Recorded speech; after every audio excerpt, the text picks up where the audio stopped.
ఇదిగో జలపాతము చాలా పెద్దది. అదిగో అది అలా వచ్చి ఇలా వచ్చి ఇలా వచ్చి ఇలా వచ్చి ఇదిగో ఇలా కిందకి పోయి ఇది బ్రిడ్జి, చెక్క బ్రిడ్జి.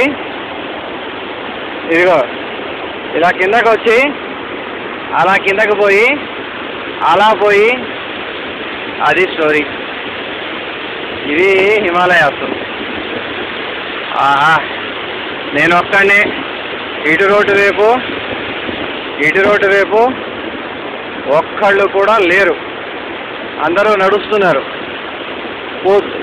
పోతున్నారు. నేను దారిలో ఉన్నాను. అది సంగతి.